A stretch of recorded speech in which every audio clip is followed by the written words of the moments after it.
अब हुकूमती दावों और डील के हवाले से मौजूद खदशात के तनाजुर में सवाल पैदा होता है कि क्या इत्तेहादी हुकूमत ने आईएमएफ के सामने सरेंडर कर दिया है।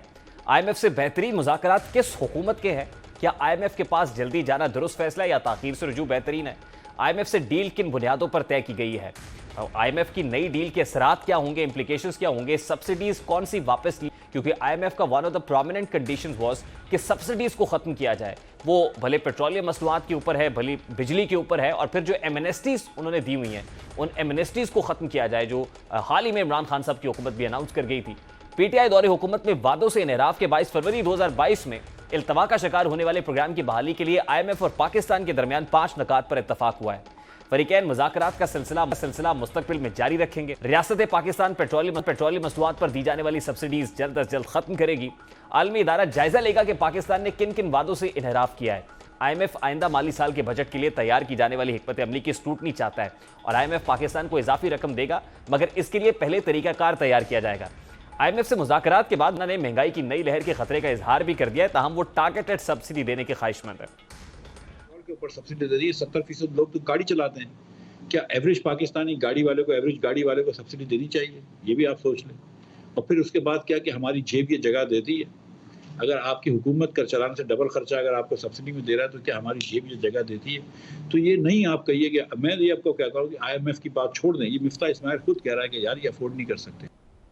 अब मिफ्ता इस्माइल साहब ये भी वाजे कर रहे हैं कि जो सब्सिडीज दी गई थी हमें ग्रेजुअली उन सब्सिडीज को लिफ्ट करना पड़ेगा, लेकिन टारगेटेड सब्सिडीज की वो बात कर रहे हैं। अब ये जो मामलात आईएमएफ के साथ हुए हैं इसके क्या इंप्लीकेशंस होंगे, कॉमनर के ऊपर क्या इंप्लीकेशंस होंगे, इकोनॉमिक इंपैक्ट्स क्या होंगे?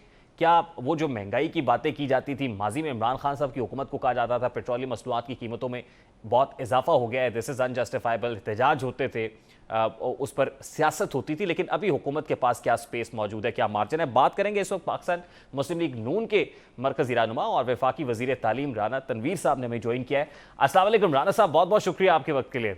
राना साहब, सबसे पहले आइएगा कि मिफ्ता इस्माइल साहब का एक स्टेटमेंट बड़ा कंट्रोवर्शियल हो गया जो उन्होंने अटलांटिक काउंसिल के इजलास से खिताब करते हुए कहा, और फिर उसमें अमर बिल मारूफ व नही अनिल मुनकर की बात की। उसमें जो रिलीजियस एस्पेक्ट है वो बड़ा ग्लोरीफाई हो रहा है और बड़ा कंट्रोवर्सी बन रही है इसके ऊपर। क्या मिफ्ता इस्माइल साहब को स्टेटमेंट देना चाहिए था? बहुत चीज़ें ऐसी होती हैं जो बात होती है तो चंद दोस्त उसको पिक करते हैं, उसकी आउट ऑफ कॉन्टेक्स्ट बात होती है, उसका सियाको सबाक के साथ नहीं उसको लिया जाता। तो फिर आपका आज तो सोशल मीडिया है और तो आपको पता है जिस तरह की सोसाइटी में तकसीम हुई है, तो फिर बस चलती है बात, तो चलती है, फिर कोई नहीं सोचता कि वो पूरी बात किस तरह हुई। ठीक है, यानी this was taken out of context आप कह रहे हैं। लेकिन देखिए राना तनवीर साहब, एक इकोनॉमिक प्लेटफॉर्म है, इकोनॉमिक फोरम है, अगर वहां पर जाकर पॉलिटिकल बात करना, गो कि मुफ्ता इस्माइल साहब ने कहा कि मैं ऑब्वियसली बतौर फाइनेंस मिनिस्टर मैं कोशिश करूँ, मेरी होती मैं इकोनॉमिक जो है वो कंडीशंस पर बात करूं, लेकिन मैं आगाज करूंगा एक पॉलिटिकल बात से। तो ये पॉलिटिकल बात करना नेसेसरी नहीं होता, ये इन निटी ग्रिटीज के अंदर जाना और मुल्क के अपने अंदर के जो मामलात हैं वो जाके बाहर रखना और फिर उसमें जगह सही कराना? नहीं, अब कौन सी मुल्क की बात अंदर की बाहर नहीं या बाहर की बात अंदर नहीं। आज तो आपने देखा है जिस तरह पाकिस्तान को पिछली हुकूमत ने इस तरह इन्वॉल्व कर दिया है और इतनी कंट्रोवर्सी पैदा की हुई है, और हर प्लेटफार्म पे वो इंटरनेशनल जो प्लेटफार्म है उनको यूज़ किया जाता है। ताकि आपने देखा ये जो केबल की बात है या वो जो लेटर की बात करते हैं, उसको भी जिस तरह लिया गया, जिस तरह उसको उछाला गया, जिस तरह उसकी इंटरप्रिटेशन की गई, वो भी आपके सामने है। और वो तो बिल्कुल ही वो जो नॉर्म्स हैं या डिप्लोमेटिक नॉर्म्स हैं उनके बिल्कुल ही अगेंस्ट चले गए हम, और एक ऐसे मुल्क के ख़िलाफ़ हमने महाज खोल दिया जिसका कोई वजूद ही नहीं था। मैं समझता हूँ ये बातें जब सियासतदान जाता है बात करता है तो यकीनी तौर पे यही नहीं होता कि कोई टेक्नोक्रेट बात कर रहा है या दूसरा। मिफ्ता पॉलिटिकल आदमी है, एक पॉलिटिकल पार्टी का अहम रुकन है, तो उसने बात की होगी, तो इसमें मेरा कोई ऐसी सीरियस नहीं। लेकिन आजकल जो भी बात करे, मैं तो हैरान हूँ कि किस तरह अच्छा राणा साहब, आप जरा इसके इकोनॉमिक एस्पेक्ट की तरफ जाते हैं। जो एक्सटेंडेड फंड फैसिलिटी है वो तो आईएमएफ रिज्यूम करने जा रहा है जैसे उन्होंने एग्री किया, बट एट व्हाट कॉस्ट ये देखने की जरूरत है। मतलब उन्होंने ये कहा है कि सब्सिडीज को खत्म करना पड़ेगा। पेट्रोलियम मसनूआत के ऊपर जो साबिका हुकूमत कर गई थी, पेट्रोलियम मसनूआत की कीमतें बढ़ाई नहीं गई, इवन 10 रुपये कम कर दिया गया उस वक्त जब इंटरनेशनल मार्केट में बढ़ रहा था।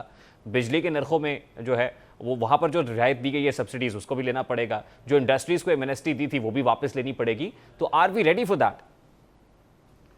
देखिए, ये आपने मिफ्ता का वो भी पढ़ा होगा कि स्टेटमेंट के जो पिछली गवर्नमेंट ने एग्रीमेंट किया है आईएमएफ के साथ, एक्सटेंडेड जो फंड फैसिलिटी है, तो मैं समझता हूँ कि वो किसी तरीके से भी मुल्क के मुफाद में नहीं था और बड़ी सख्त शराइत पे इन्होंने वो प्रोग्राम लिए। तो उसी की ये अभी तो उसी पे इम्प्लीमेंटेशन हो रही है। और फिर जाते जाते इन्होंने जो काम किया, जो आप बात कर रहे हैं कि जब प्राइसेस ऑयल की बढ़ रही थी और इन्होंने नीचे कर दी, वो भी कोई ऐसी अप्रोच नहीं थी। इकोनॉमिक साइड पे देखें तो बड़ी नेगेटिव अप्रोच थी उस वक्त।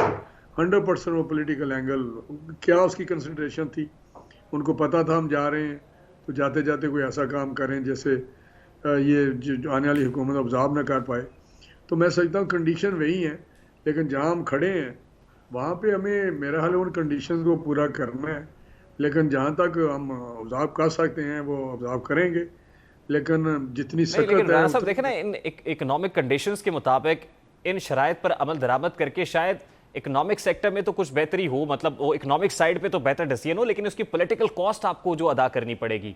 ऑब्वियसली पेट्रोलियम मसनूआत पर से सब्सिडी हटाएंगे तो पेट्रोल को सस्ता तो नहीं मिलेगा पब्लिक को, बिजली के नरखों में इजाफा होगा तो आवाम आपके लिए को बहुत अच्छी कसीदे तो नहीं पड़ेगी। और इसी तरह अगर एमनेस्टीज खत्म करेंगे तो वहां पर भी दर्द तो होगी लोगों को। तो क्या उसके लिए भी तैयार है आप, इसकी पॉलिटिकल कॉस्ट अदा करने के लिए? ये बिल्कुल आपने ये आपकी जो बात है 100% दुरुस्त है कि पॉलिटिकल कॉस्ट देनी पड़ेगी। अब एक तरफ नेशनल इंटरेस्ट है, एक तरफ पॉलिटिकल हमारा इंटरेस्ट है। तो मैं समझता हूँ कि हमने नेशनल इंटरेस्ट तो बिल्कुल सुप्रीम है, उस पर जाना ही जाना है हमने। लेकिन कितना हम उसको ऑब्जर्व कर सकते हैं, वो जो हिट है जो आप बात कर रहे हैं, पेट्रोलियम प्राइसेस हैं या बिजली की है या दूसरी प्राइसेस हैं या सब्सिडी की बात हो रही है, उसको मेरे लिए करना तो पड़ेगा, लेकिन बतदरीज करें। लेकिन राणा साहब देखें ना, नेशनल इंटरेस्ट की बात तो इमरान खान साहब और उनकी गवर्नमेंट भी करती थी, लेकिन वो समझ नहीं आती थी ऑपोजिशन को, वो ना पब्लिक को समझ आती थी, उसके ऊपर पॉलिटिक्स तो होती थी। तो अब भी पॉलिटिक्स तो होगी और बड़ा मुश्किल हो जाएगा, फिर हुकूमत को तनकीद का निशाना बनाया जाएगा इस पर। अगर आप बात अगर याद हो, हमारी बयानात याद हो, हमारी अप्रोच इशू याद हो, तो हमने तो शुरू में कहा था आते ही इनको IMF के पास जाना चाहिए।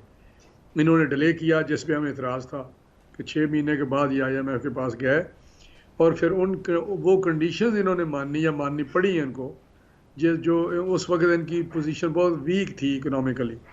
अगर शुरू में चले जाते तो शायद उस वक्त हमारे इतनी हमें सकत थी कि हम उनको कहते हम ये नहीं मानते, हम ये नहीं मानते। हम भी प्रोग्राम लेते रहे हैं, सारी गवर्नमेंट प्रोग्राम लेती रही हैं IMF के, और आपको पता है कि कंडीशन किस तरह होती थी, तो किस तरह की कंडीशन हम मानते थे। तो ये उनका अपनी जो अप्रोच थी या जो उनके डिसीजन ना लेने से या डिलेड डिसीजन लेने से प्रॉब्लम आई हैं, उनको अब हम फेस कर रहे हैं। वो हम कहते थे ये गलत कर रहे हैं।